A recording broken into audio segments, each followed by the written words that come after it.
We all wish our iPhones would look exactly like this, don't we? Where our iPhones and Garmin's can be exactly the same thing, doing the exact same job. We're getting close. As a matter of fact, we're so close that your iPhone is more capable in the backcountry than you actually think. And we're not talking about just sending an SOS signal. It can do a lot more than you think. So much more that a satellite communicator could almost be completely replaced. I asked my friend Cris about this, who's one of the smartest people when it comes to tech in the backcountry, about this topic, how to combine these two devices for essentially free and a whole lot more. Okay, Cris, so back in January, I was actually invited to go to Mount Baldi. Little did I know this was going to be the most insane winter the West Coast has seen in probably decades, I think.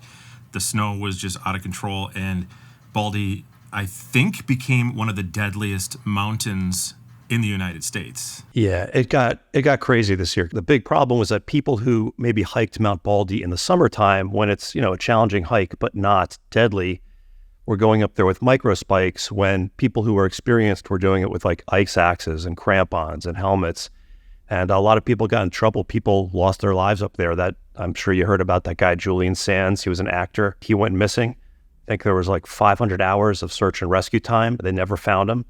And some hikers just found him a couple of weeks ago. But from what I read, I think it was in the LA Times, they said that he didn't have any kind of emergency beacon or inReach with him. Always take an inReach with you, because the Garmin inReaches have a nice feature. It does cost a little bit more. It's part of the middle plan. I think it's called the recreation plan. But you can do basically like a breadcrumb track trail of where you've been, so location sharing. So depending on the interval you set, you can set it to be like every 10 minutes. It'll send a satellite signal up, to your map page that's shareable online, and it has a GPS position. So friends and family can follow along and see where you are like every 10 minutes. I recommend that if you have an inReach, just upgrade to that plan. I'm not, I don't work for Garmin or anything, but for me, that extra couple bucks a month is worth it, just because it means, if I'm unconscious or I can't, hit the button for SOS, people can still find me or find, an approximate point of where I've been. I'm signed up for the base plan because I find that that's the most cost effective for me. So since we've talked, and after this, I am 100% going to the middle plan. Because of what I've gone through in the Grand Canyon, and just knowing that things certainly can happen to people. Do you know how much that costs, the middle plan? I think if you get an annual plan, it's $25 a month if you commit to an annual contract, versus maybe $12 or $13 a month. And so what that does, so that people understand, so basically you can set your Garmin to send tracking intervals periodically. So what is it, like every minute, every 10 minutes? How does that work? 10 minutes with the middle plan. If you get the very expensive plan, you could do it 2 minutes, and that's probably not necessary. What I would recommend is there's a feature on most Garmin's called Auto Track, and you can turn that on in your settings. What that'll do is it'll just start sending those location pings every time you turn your unit on. Now I just leave that on all the time, and my wife knows. She can just go there and look at any time and just check on me. Does it run the battery down more, do you know? Yeah, it'll run the battery down marginally. It'll be sending every 10 minutes as opposed to whenever you would just send a check-in or not even do anything. But most of the inReach devices have enough battery power to last you for at least a long day hike, if not multiple days of hiking. On the family's end, right? So when I'm sending these 10-minute intervals, is my wife's phone going off every 10 minutes? Or is it just like, I think it's just like a website that she can go to sort of see where I've been, right? So it's up to them to check it, right? Yeah, so there's a website, it's called a map share page. You can allow people to ping your location. So if your location hasn't shown up, they can actively say like, where is this location?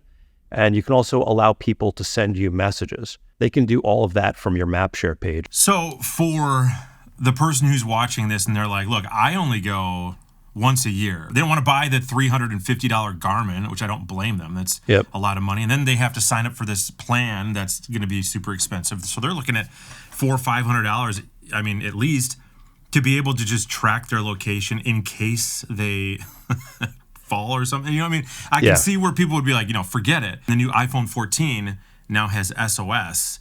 So what could that look like for people? And also, does Google do anything like that? Google doesn't do that yet, but I'm sure they will. I'm sure they will in the near future.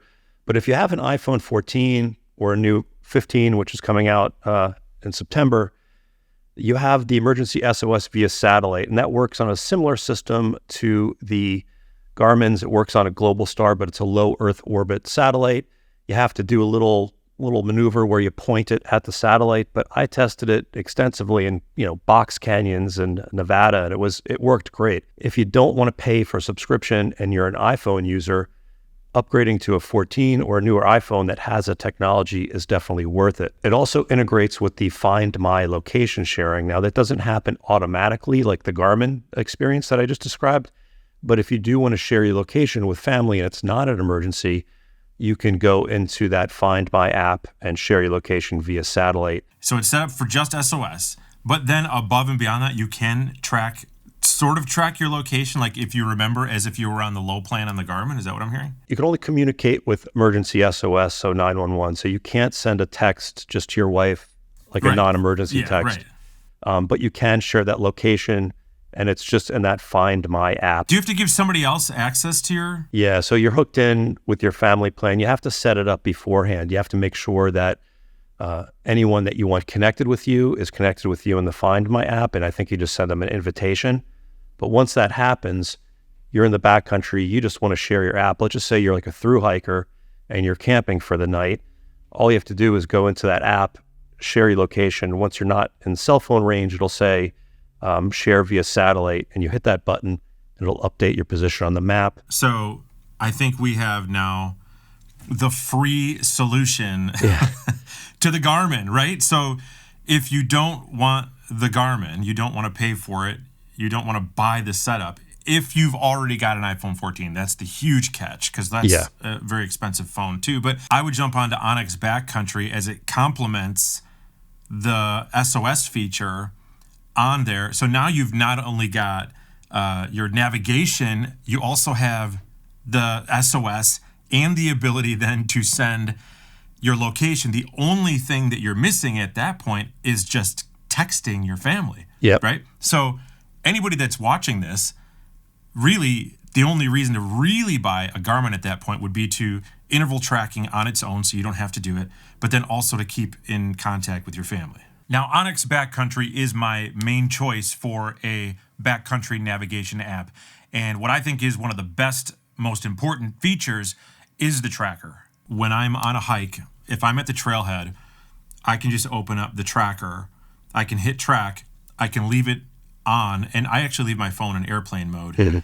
And I find that it tracks me very accurately to where I'm going. Not only gives me how far I've gone, but it also tells me my pace. And then along the trail, if I do have any sort of data, if I've saved it, it's going to sync to the homepage. So there's that hope that it'll do that. But that, to me, is just another safety feature to be able to track sort of where I've been. If I get lost, I can kind of spin around, go back the same direction, or find the trail if I get lost, and that kind of thing. Yeah, one of the things I love about onX too is they make it really, really easy to download the maps for offline use. So like you said, when you put the phone in airplane mode, you can't get real-time maps, but onX has a really slick interface for basically just drawing a box around the hike that you've planned and downloading that to the phone. A couple other things to consider if you don't want to do the Garmin or don't want to go the Garmin route. There's a device called a PLB, a personal locator beacon, and those have been around for a while. They're not two-way communicators. They're just like a little satellite beacon. You hit the button and emergency folks find out where you are, your position. Those are rugged industrial type units. Those go through the government, the military, and those have been tried and tested. And you don't have to pay for a subscription. So you could invest in one. They cost a few $100. And I also believe that some stores like an REI will rent them to you. If you are the cheapest person in the world, or you can't afford it, or you're going once a year, right? The best route to be taking would be use your iPhone for SOS if it's SOS capable. Download onX. I think you can get it for like $20 for the year. And then you could always open up the Find My app and share your location. But you're also saying the next level is to get a PLB. Now, I've got a buddy who's on the High Sierra Trail right now. He's about to summit Whitney. He rented a Garmin. So that is available too, like if you really wanted to rent a Garmin. But if you're super cheap, man, $20, that to me seems like a no-brainer. Yep. And you've got it for the year at least. Yeah, So, it's a great tool. yeah, I'll actually leave links in the description below for all of this stuff. Onyx, Backcountry, the navigation platform and app that I use to make sure that I am completely on track in the backcountry, as well as everything else that we're talking about, from directions from Apple's website on specifically how to use the Find My app. And if you want to purchase a Garmin or something like that, I'll even throw a link to one of those below as well. So if you don't have an iPhone 14, though, you could just go the PLB route and forego being able to communicate. And you could essentially still get Onyx, because that's going to be downloadable on pretty much any phone, or at least you'll have the ability to have maps and tracking yourself. Yeah, exactly. And a PLB is a good investment. The batteries last for years. And it's something, even if you go backpacking, once a year, it's something you can have for your pack. You can carry it with you in your car. You can carry it with you when you travel. They work around the world. Do you happen to know how much one of those costs to either purchase or rent? Let me see. Here from Boat US, you can rent it for $7 a day, and to buy $350 to buy it. Man, that all seems like a no-brainer for me. I would rather have it and not need it than need it and not have it. Agree, right? 100%. Well, Cris, thanks again. I appreciate you being on. Appreciate it. And yeah, man, hopefully I'll have you on Dan, again. appreciate it. And next time maybe we'll get out on the trail together. Yeah, that'd be fun. Let's do it. All See right, ya. we'll see ya.